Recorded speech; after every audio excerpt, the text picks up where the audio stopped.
프레젠테이션 보기.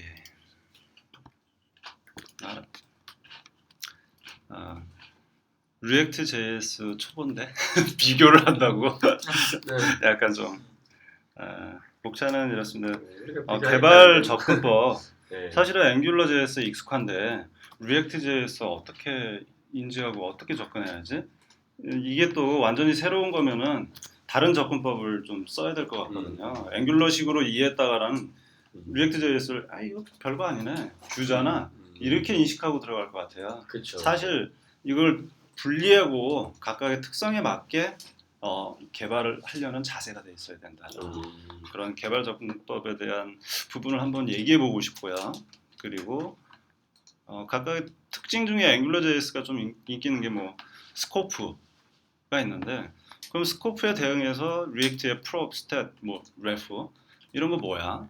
뭐 그런 부분에 대한 이해 그리고 앵귤러 JS 디렉티브 개발하는 방법과 리액트 JS 컴포넌트 개발 컴포넌트 개발은 앵귤러 JS 디렉티브 있잖아 라고 하는데 어떤 게 틀릴까 그런 게 좀 궁금하더라고요. 그냥 나름 생각한 게 이런 게 아닐까? 네, 그걸 좀 얘기하지만은 다른 분들의 또 생각했던 부분을 또 시간이네요 저에게는. 그런가요? 앵귤러 네. 쓰다 보니까 영어가 되더라고요. 이게 섞었으면은 조금 이상한 것 같아서 그냥 영어로 썼어요. 죄송합니다. 영어를 좋아하는 건 아니고요. 그냥 쉽게 딱 정리하다 보니까 앵귤러 JS 개발 방법이 SPA다. 우리가 기본적으로 그 싱글 페이지 애플리케이션 만드는 개념으로 많이 하거든요. 리액트도 SPA 방법이지 않을까. 근데 SPA를 하려면은 두 가지 요건들이 필히 있어야 돼요. 이게 뭐냐면은 우리가 이제 과거에 했던 것들은 백엔드 렌더링이거든요. 예를 들면은 뭐 ASP, JSP, PHP 백엔드에서 데이터 매핑해가지고 HTML을 보내주는 방식인데 SPA는 프론트엔드 렌더링이에요. JSON으로 데이터를 받아서 프론트에서 데이터 매핑을 해가지고 도움을 표현해주고 있거든요. 그래서 프론트 렌더링이 돼야 된다. 그리고 또 전체 화면이 바뀌는 게 아니라 파셜 뷰, 부분 화면이 변경되는 거거든요. 이 부분 파셜 뷰가 되려면은 그 라우팅이라는 그 내부에서 움직이는 라우팅 개념이 있어야지 SPA를 구현할 수가 있어요. 그래 봤더니 뭐 프론트엔드 렌더링, JSX 같은 기술을 쓰면은 되고 파셜 뷰 부분은 리액트 라우터라는 또 뭐 그 컴포넌트가 있더라고요. 네. 그런 부분을 쓰면은 충분히 SPA 개발이 되지 않을까 이런 생각. 다 해보지는 않았습니다. 그다음에 앵귤러 JS는 우리가 MV 아스테리크 개발 방법 패턴이라고 그래요. 근데 보통 이제 MVC라고 그러죠. 근데 얘네들은 플럭스 패턴이 있어요. 우리가 플럭스 하면은 무슨 툴이나 라이브러리가 있는 걸로 생각하는데 MVC하고 똑같아요. 개념적인 거예요, 그냥. 플럭스 이런 식으로 구성해서 쓰면 된다. 플럭스 패턴으로 해야 된다라는 거죠. MVC 패턴이 있는데 거기다가 리액트를 끼워 맞추려고 그러면은 안 된다라는 거. 그래서 플럭스를 알아야 된다. 그리고 두 번째 앵귤러 쪽에는 스코프를 이용해서 투웨이 데이터 바인딩을 한다는 거. 근데 이제 투웨이 데이터 바인딩을 투웨이 데이터 바인딩을 하기 위해서 해보니까 이게 커질수록 뭔가 유즈버스나 뭔가 오류들이 많이 발생하는 것 같아. 난 이거 변경하고 싶지 않은데 이게 자꾸 변경되고 반영되고 그리고 투웨이 데이터 바인딩을 뭔가 체크하다 보니까 성능도 느려지고 이상하네. 그랬을 때 이제 리액트에서는 원웨이 데이터 바인딩, 뭐 프로퍼티나 스태트 가지고 원웨이 데이터 바인딩 하는 부분을 제시하고 있다. 결국 앵귤러 할 때도 저런 이슈 때문에 저런 식으로 갔거든요. 뭔지는 이제 비슷한 원웨이. 거의 저 스태트를 어쨌든. 네네. 그래서 앵귤러에는 컴포넌트를 만들기 위해서 디렉티브라는 스펙이 있고 그거에 맞춰서 하면은 컴포넌트 만들 수 있어요. 그래서 기존에 이제 자기네들이 만들어 놓은 컴포넌트들 있죠. 그게 뭐냐면은 걔네들 뭐 A 태그 뭐 이런 거 쓰면은 다 그것도 앵귤러 디렉티브잖아요. 다 웰메이드 돼 있는 거거든요. 음. 그리고 유저가 디파인할 수도 있고 마찬가지로 리액트에서도 JX가 있다. 음. 이미 JX 스타일로 쓰면은 음. 그 리액트 코드에 이거 그 태그들 쓰지만은 음. 사실 그건 HTML이 아니라 JX 이미 만들어진 컴포넌트다. 네. 근데 그거를 자기가 또 만들 수 있다. 음. 그러니까 유사한 거죠 어떻게 보면은. 음. 그리고 뭐 빌드 툴 음. 많이 쓰죠. 앵글러 할 때 걸프, 그런트 음. 그리고 기존 에크마스크립트 5나 3 음. 방식으로 코드 해가지고 쓰고 있는데 리액트는 최신 기술이다 보니 뭐 요거 플러스 모듈라이제이션 하는 부분도 쓰고 ES6 바벨 사용해서 방금 전에 봤던 그런 것들을 쓰더라. 음. 앵귤러 JS 할 때 제가 가장 좋았던 거는 뭐 프론트 경험이 별로 없었기 때문에 자바스크립트 스킬이 높지 않았어요. 근데 앵귤러 써보니까 마치 자바의 스프링 쓰듯이 그 인젝트 받아가지고 쓰니까 그냥 다 되더라고요. 그러니까 자바스크립트에 어느 정도 스킬이 없더라도 쉽게 뭔가 적응해서 쓸 수 있는 그런 프레임워크. 리액트는 약간의 스킬이 있는 것 같아요. 뭐 디스도 나오고 막 이런 게. 그래서 이런 어떤 개념들 그런 것들이 조금 기본 바탕은 있어야지 좀 더 잘 쓸 수 있다. 이렇게 봤습니다. 그래서 완전히 방향들이 틀리니까 거기다 껴 맞추지 말자. 서로 다른 방향으로 생각해서 리액트를 새로운 방식으로 개발을 해보자. 네, 여기서 투웨이하고 네. 원웨이에 대해서 좀 구체적으로 투웨이, 잘 원웨이 이런 거예요. 투웨이는 딱 두 가지거든요. 뷰하고 뒷단에 이 뷰의 액션을 처리해주는 뭔가가 있어요. 모델. 근데 이제 그 앵귤러에서는 컨트롤러가 있고요. 투웨이에 대해서 이제 이 부분을 한번 보도록 하죠. 동작 흐름에 보시면은 앵귤러 같은 경우는 뷰가 있고 뒷단에 컨트롤러가 있어요. 그래서 이 스코프가 뷰에서 뭔가 액션이 일어나면은 자동으로 컨트롤러에 스코프의 프로퍼티들을 업데이트해서 뭔가 할 수 있고요. 또는 백단에서 얻어온 것들에 대해서 얻어온 데이터를 컨트롤러에서 스코프의 프로퍼티를 모델이라고 치면은 그 모델을 갱신해주면은 뷰에 자동으로 반영이 돼요. 그러니까 좀 설명을 이제 질문해 드리면 투웨이라는 게 저 이제 모델을 네. 저기서 보면 스코프라는 앵귤라이제이션을 모르시죠? 네. 어쨌든 어떤 변수라고 보면 되는데요. 저 스코프에 있는 변수, 어떤 메모리 공간에 있는 변수를 컨트롤러랑 뷰가 이제 공유하는 개념이 되고 네. 뷰에서 뭔가를 바꾸면은 이제 모델이 바뀌겠죠. 네. 컨트롤러에서도 바로 반영이 되고 컨트롤러에서 뭔가 바뀌면 또 뷰에도 반영이 되고. 그런 이제 양쪽 다. 지금 이 구글 이 다큐멘트요. 구글 다 이용하는 이 PT 자료 이거 네. 기록하면 바로 서버에 기록이 되는 것 같더라고요. 바로 네, 실시간. 네. 그런 것도 이런 개념으로 이해할 수 있는 거예요. 뭐 그럴 수도 있고 근데 예, 그거는 조금 틀린. 그래요? 그냥 예를 들어서 처리 방식을 이벤트 방식으로 할 수도 있고 소켓으로 할 수도 있고 근데 여기는 그냥 브라우저 상에서 그 변수를 바꿨을 때 네. 바로 이제 그 컨트롤러에서도 그게 반영이 된다는 거죠 뭔가가. 그리고 역으로 그쪽에서 데이터 변경되면 또 브라우저에도 바로 실시간 그쵸 반영이 그쵸. 되고요. 그런 브라우저 안에서 얘기해요. 브라우저 안에서. 요 안에서 브라우저 안에. 우리가 안에서 자바스크립트로 뭔가 변수를 바꿨어. 네. 그럼 그걸 리플레시하거나 뭔가 버튼을 눌러야지만 얘 값이 바뀌잖아요. 그렇죠. 근데 바꾸면 바로 그게 바뀌어요. 음. 그게 지금 뷰하고 컨트롤러 얘기. 그러니까 굳이 올라갔다 내려갔다 이 스크립트 안에서 브라우저 안에서. 사실 그렇게는 뭐 옛날에도 할 수는 있었어요. 그냥 네. 그 뷰에서의 이벤트를 네. 리스너를 등록하면 되잖아요. 네. 근데 그런 리스너 등록하는 코드 자체가 그렇지, 없어요. 그렇지. 그냥 자동으로. 예, 이 달러 스코프의 그 모델로 정의한 값들이 변경되면은 네. 뷰에 반영되고 뷰에서 변경하면은 컨트롤러에도 인지돼가지고 바로 쓸 수가 있어요. 서로 리스너를 등록해가지고 너 변경됐어? 업데이트해? 뭐 이런 것들이 없이 그거를 이제 프레임워크 단에서 알아서 자동으로 사실은 갱신을 사실을 해주는 거죠. 네. 사실은 해줘요. 네. 사실은 체크해가지고 그렇죠. 그래서 그 체크하는 부분이 오버헤드가 있다. 너무 많은 것들을 달러 스코프에다가 투웨이 바인딩을 걸어놓으면은 네. 하나를 변경했으면은 나머지도 변경됐나? 체크하는 이 다이제스트 사이클이라고 앵귤러 내부에 다이제스트 사이클이 돌아서 변경들을 자동 반영해 주는 게 있거든요. 그래서 그런 부분이 사실은 성능 이슈가 있어요. 네. 너무 많이 사용을 하게 되면. 요 소스 하나가 요 뒤에다 지금 내가 타이핑 하잖아요. 타이핑을 네. 하면 그게 바로바로 반영이 돼요. 아, 따로 아까 말씀하신 리스너 없이. 예. 예. 네. 요게 지금 그 투웨이 네네.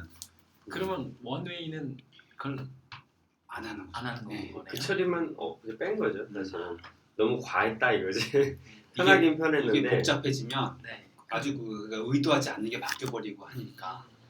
그 글을 읽다 보면 그런 게 나오더라고요. 점점 편해지려고 이렇게 투웨이로 개발자 신경도 안 써도 여기 변경하면 이렇게 됐는데 네. 오히려 다시 리액트 때는 돌아갔다. 왜냐면 그게 더 성능 이슈나 이런 거가 있다. 뭐 그냥 이런 없애버린 거네요. 글을 없었다기보다도 그러니까 선택을 한 거겠죠. 예. 그리고 여러 프로젝트를 해봐서 MVC 패턴으로 이렇게 해보니까 컨트롤러가 실제로 너무 많이 커지더라고요. 필요할 때마다 너무 편하니까 컨트롤러가 계속 뭔가 유지보수할 때마다 커져요. 이거 나중에 가독성이 없는 이런 코드들이 되고 유지보수하기 힘든 방식으로 되더라고요. 오케이 한번 쭉. 그랬을 때 과연 리액트로 가서 음. 플럭스 패턴으로 쓰면은 이게 해소될까? 얼핏 음. 느낌은 리액트의 개발 방법론을 따르면은 해결될 수도 있겠다. 근데 경험은 없어요. 프로젝트 라는 생각이 들었습니다. 그래서 그런 부분에 대한 단서는 뒤에 가서 또 한번 얘기해 보도록 하죠. 장점들에 대해서 나열해 보면은 그 앵귤러.js 개발 장점에는 저는 사실 한 6가지 테스트 프레임워크가 웰메이드 돼 있다. 잘 만들어서 포함되어 있고 카르마라는 유닛 테스트 러너가 들어 있고 양방향 데이터 바인딩 뷰와 컨트롤러에 자동 싱크해 준다라는 거 달러스코프라는 객체를 통해서 그리고 해당 정의된 것들의 기능을 DI 주입받아 가지고 쓸 수 있다라는 거. 그리고 MVC 개발 방법을 통해 가지고 우리가 익히 백엔드를 스프링이나 이런 걸로 뭐 레스트 방식으로 개발해 봤다라면은 앵귤러로 하는데 그냥 그게 프론트로 옮겨왔다라는 생각 가지고 하면은 너무 쉽게 그 뭔가 접근할 수 있는 개발이죠. 그리고 프론트엔드 템플릿 그리고 이제 프론트엔드 렌더링이 내장되어 있다라는 거 그리고 컴포넌트 뷰를 확장할 수 있다라는 거. 이 지시자를 통해 가지고 이런 부분을 이제 앵귤러.js의 장점으로 저는 보고 있고요. 특히나 가장 중요한 부분은 뭐 MVC 개발 방식이 있고 지시자를 만들어서 뭔가 독립적으로 이런 것들을 좀 지시자를 만들어서 쓰다 보니까 리액트가 말하는 그런 개발 방법이 맞을 것 같다라는 생각이 들어요. 뭐냐면은 지시자를 써서 그 화면들을 다 분할하면은 그 뭐라 그럴까? separate concern? 그러니까 관심들을 다 분리해 가지고 독립적으로 유지할 수 있고 그리고 유지보수하기가 편해요. 근데 리액트에서 그 JX를 이용해 갖고 컴포넌트 베이스로 다 짜잖아요. 리액트는 다 컴포넌트예요. 모든 화면들이. 근데 앵귤러는 특정 필요한 부분만 HTML이 있으면은 특정 필요한 부분들만 디렉티브로 만들거든요. 근데 리액트로 하게 되면은 거의 다 선언적으로 화면들을 다 만들어 가지고 조합을 해야 되겠구나. 그렇다면은 얘네들이 그 디렉티브를 내가 만들었던 경험처럼 세퍼레이트 컨선이 딱 돼 있다. 유지보수하거나 이런 거 없이 독립적으로 유지보수하고 뭐 개발하고 확장성 있게 가는 데는 리액트가 강제하는 것 같아. 약간 뭔가 그 JX 코드로 해가지고 그 아까 전에 이제 댓글 달기도 전체를 이렇게 분리 설계해가지고 했잖아요. 이제 좀 이따가 실습할 때도 Thinking in React도 화면 자체를 딱 설계를 하거든요. 어떤 게 부모고 어떤 게 자식이다. 그걸 다 컴포넌트로 만들어요. 사실은 앵귤러로 가면은 컴포넌트 안 만들고 거의 특정 필요한 반복되는 것만 지시자로 딸랑 만들어서 그것만 지시자로 HTML에 딱 넣거든요. 그러니까 이게 좀 틀려요. 접근하는 게. 그러니까 완전한 뷰를 세퍼레이트 컨셉 해가지고 확장성 있게 할 수 있게 강제하는 부분이 있어서 리액트 JS가 괜찮을 것 같다. 또한 디렉티브 만들 때는 좀 복잡하거든요, 스펙들이. 그리고 되게 이해해야 되고 경험해야 될 게 많아요. 근데 리액트는 앵귤러에서 했던 것들이 너무 쉽게 되니까 기본적으로 그게 베이스가. 그 부분은 또 뒤에서 들어가겠습니다. 네. 그래서 앵귤러에서 크게 봤던 게 이런 지시자였었는데 이게 더 확장돼가지고 더 쉽고 선언적으로 컴포넌트를 만들어서 화면들을 확장해갈 수 있는 구조인 것 같다, 리액트가. 그래서 JX를 이용하고 버추얼 도메하고 메모리에서 도움을 업데이트하기 때문에 성능이 빠르다. 이번에 그리고 플럭스 패턴을 통해 가지고 하면 되겠다. 테스터빌리티? 이거 아직 못 봤어요. 어떻게 테스트하는 거지, 리액트는? 예, 그런 부분에 대해서는 좀 더 찾아봐야 될 것 같습니다. 뭐 여기서 좀 더 알고 싶은. 여기까지만 딱 네네네. 들었을 때 저도 본거상으로 되게 좋아 보이더라고요. 네네네. 그러니까 앵귤러 쓰다가 어떤 한계성이 좀 있었던 게 있었는데 어떤 한계가 있었나요? 크게는 이제 그 컴포넌트 할 때 CSS 이런 게 종족적이잖아요. 그래서 그러니까 글로벌하잖아요. 그래서 모듈로 하기에 한계성이 있고 또 한 가지 말한 것처럼 저런 그 양방향성이 독이돼요. 그러니까 제대로 와가지고 정말 고도하려면 상관없는데 잘 모르면은 불안해서 오히려 잘 못 써서 그걸 또 이제 또 그리고 아까 이런 게 있어요. 주로 화면 갱신 같은 거 주로 할 때 그런 걸 이제 하려면은 어떤 이벤트에 따라서 뭐 이런 처리를 할 때 좀 억지성이 있는데 요거 제가 알아서 그걸 고려돼 있더라고요. 뭐 여러 가지들. 그러니까 그런 것들이 이제 경험을 해보면은 그걸 앵귤러 할 때 분명히 불편한데 요거는 이렇게 돼 있는 거지. 템플릿 만들 때도 요거 돼 있잖아요. 잘. 그런 게 있었죠. 네. 현재는 근데 고객이 좀 수준까지고 네. 그 앵귤러가 카바하는 또 장점이 있잖아요. 그것까지만 얘가 커버해 준다면은 이제 바로 네. 넘어가려고. 그래서 넘어가기 직전에 와 있어. 그래서 이제 그 앵귤러를 커버해 주는 걸 원하고 접근하다가는 좌절하게 될 것 그래요? 같다. 그럼 이거 아닌 개비하고 포기할 수 있는데 네. 그래서 이제 가급적이면 앵귤러의 개발 방법을 뒤로 하고 리액트 JS만 한번 시도해 보자. 한 달 동안 그런 겁니다.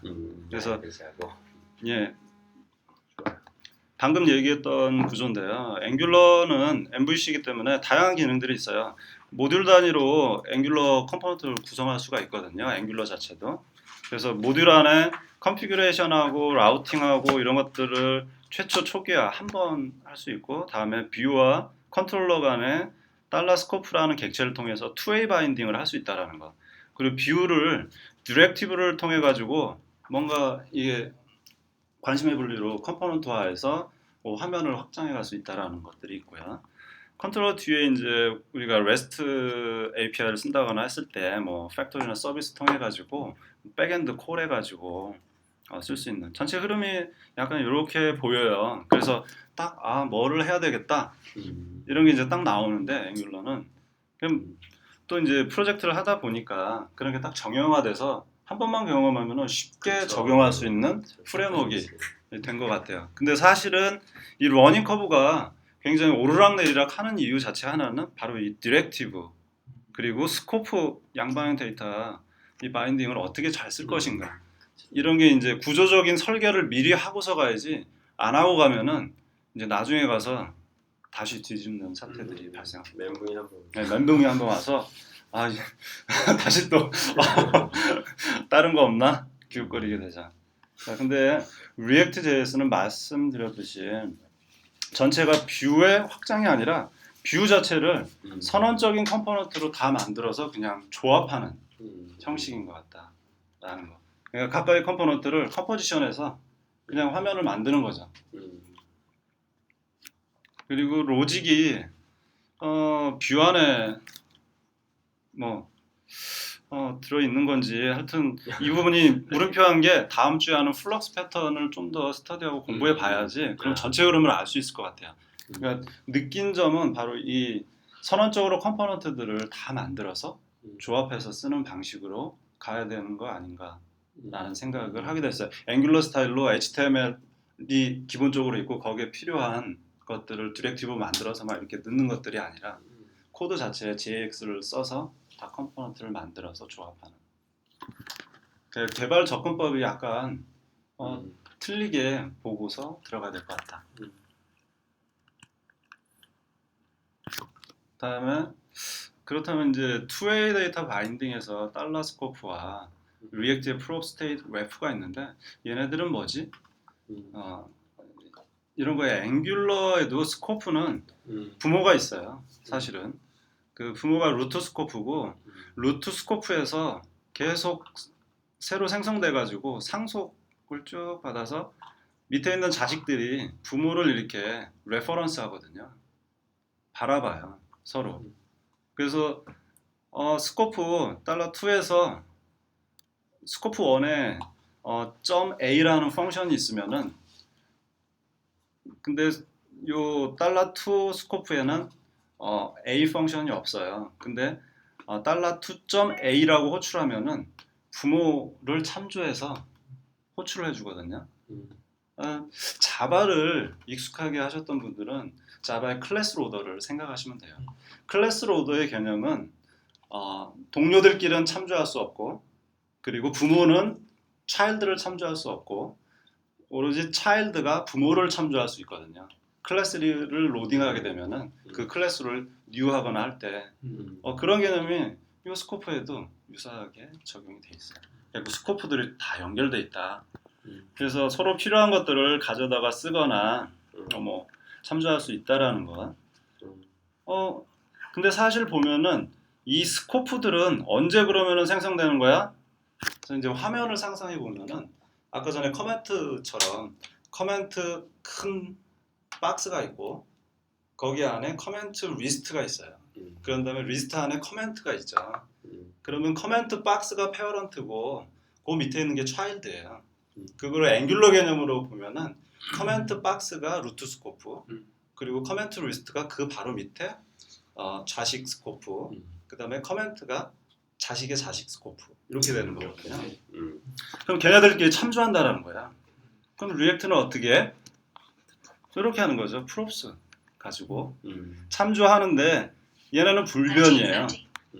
그러니까 이 개념도 굉장히 그 성능을 빠르게 하는 그러니까 이뮤터블이기 때문에 절대 변경해서는 안 되고 불변인 것들을 서로 내려주고 싶을 때는 프랍스 가지고 이렇게 쭉 내려주면 돼요.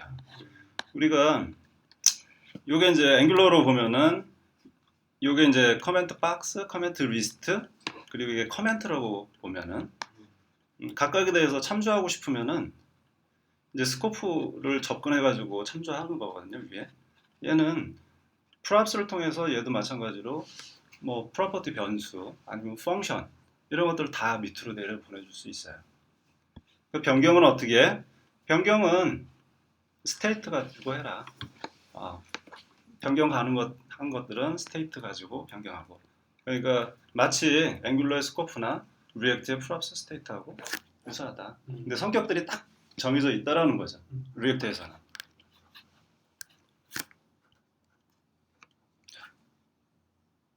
찜찜한 표정. 어떤 게 살짝 아주 네. 완벽해요. 세게. 완벽해요? 세게 세게. 네. 이렇게 담수. 그렇죠. 그래가지고 용어를 이렇게 헷갈리게. 이 이뮤터블에 보시면은 네. 페이스북에서 만들었는지 어떤지 immutable.js 그 파일이 있어요. immutable.js라는 라이브러리를 쓰는데 앵귤러 2에서도 그걸 쓴다라는 거 들은 것 같아요. 이 불변하지 않게 유지한다는 거. 최근에 나오는 스트림 처리하는 스파크 백엔드에 그런 스파크에 대한 최신 기술도 이 이뮤터블에 대한 기술들이 있어요. 불변한 것들을 네. 유지했을 때 속도들을 빠르게 할 수 있다라는. 그냥 자바에서 어쨌든 내부 변수를 직접 컨트롤하는 게 아니라 셋겟으로 나누잖아요. 그게 네네. 그냥 딱 이 정도 개념인 것 같은데.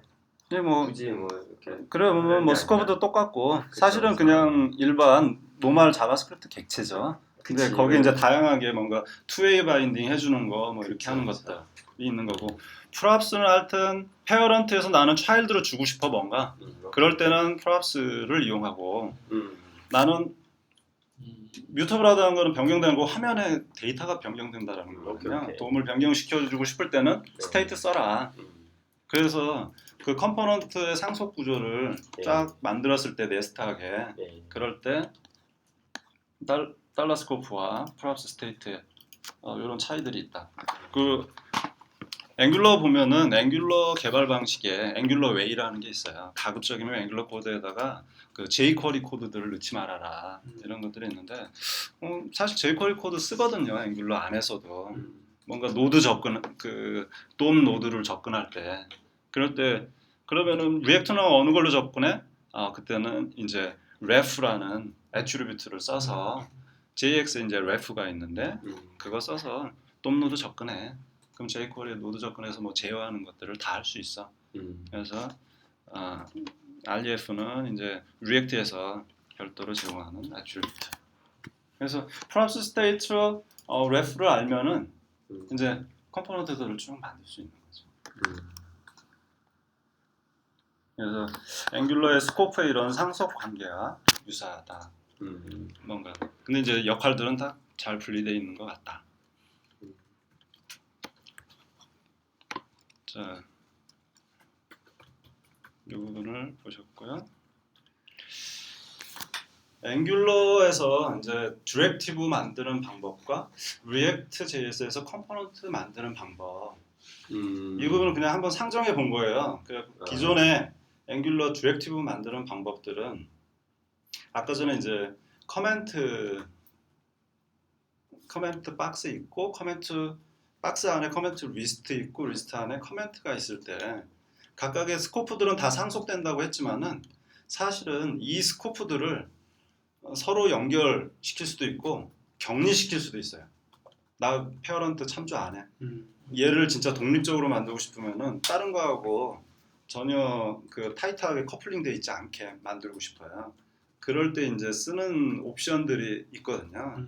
그래서 여기 보시면은 이 부모를 커멘트 리스트라고 봤을 때 밑에 있는 것들에 대한 밑에 이제 child가 있다. 요 박스가 그러면은 child에서 나는 부모의 스코프를 어떤 식으로 연결할지에 대한 거 디렉티브 만들 때요. 앵귤러에서는 그래갖고 그 속성들을 줄 수 있거든요. 나는 디렉티브 만들 때 스코프 false 하면은 새로 자식 스코프 객체를 안 만들고 부모 거를 그냥 줘요.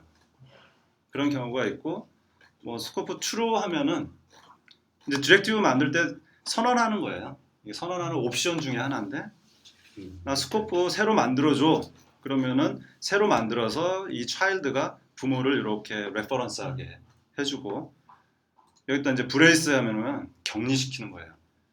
요 부모하고 얘는 전혀 관계없는 놈이야. 관계없는 놈이고 그러면은 얘가 부모를 참조하거나 부모는 자식한테 주고 싶은 것도 있고 얘가 부모 거를 부르고 싶은 것도 있고 그거를 이제 딱 리스트릭트 제한하는 거죠. 그래갖고 이 브레이스 안에 그런 제약 사항들을 딱 놓는 거예요. 그래서 저는 사실 이제 그 리액트의 프랍스나 스테이트를 봤을 때 뭔가 서로 격리시켜 놓고 주고받는 것들을 프랍스나 스테이트를 통해 가지고 서로 주고받는 것 같다라는 그러니까 이런 방식에 대해서 한번 생각을 해봤고 자 그러면은 이렇게 격리됐을 때 이 부모하고 자식이 서로 어떤 식으로 주고받을 수 있을까 리액트에도 비슷하게 제시를 하고 있어요. 이런 식으로 서로 간에 참조하라라고 그걸 한번 얘기해 볼게요. 일반적으로 부모는 아낌없이 주는 애야. 프랍스를 통해서 그냥 내가 가지고 있는 거 네가 다 써.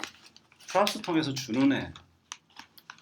우리가 이제 요 심볼들이나 이코로 뭐 앰퍼샌드 이런 것들은 아까 전에 스코프의 브레이스 안에 들어가는 또 부수적인 옵션이거든요. 요거를 사용했을 때 경우 3일 때 요 브레이스 안에 이제 구체적으로 또 선언을 하게 돼요. 거기에 들어가는 요 이제 브레이스 했죠. 네임에 뭐 pname 이렇게 하면은 태그에다가 pname이라는 어트리뷰를 통해서 뭔가 데이터를 얘한테 넘겨줄 수가 있어요. 자, 리액트 한번 생각해 보세요. 프랍스로 나는 리액트에다 name 하면은 child에서 this.props.name 참조할 수 있잖아요. child에서. 그러니까 이런 개념하고 유사해요. 그냥 값을 내려서 받아가지고. 근데 이 앵귤러에서도 마찬가지로 이 골뱅이는 여기서 아무리 수정을 하더라도 서버에 반영이 안 돼요. 원웨이예요.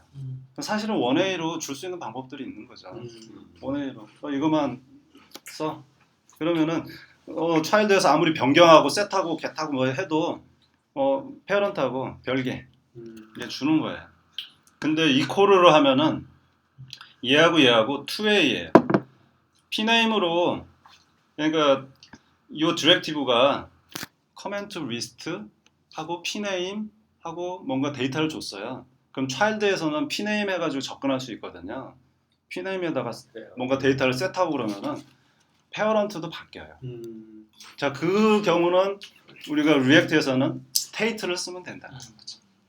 props가 아니라 state를 써라 라고 제안하는 거고, 그리고 이 개념이 재밌어요. 리액트에도 똑같이 자, 변경되는 어떤 펑션이나 이런 것들은 가급적이면 child에다 두지 말고 부모에다 둬라.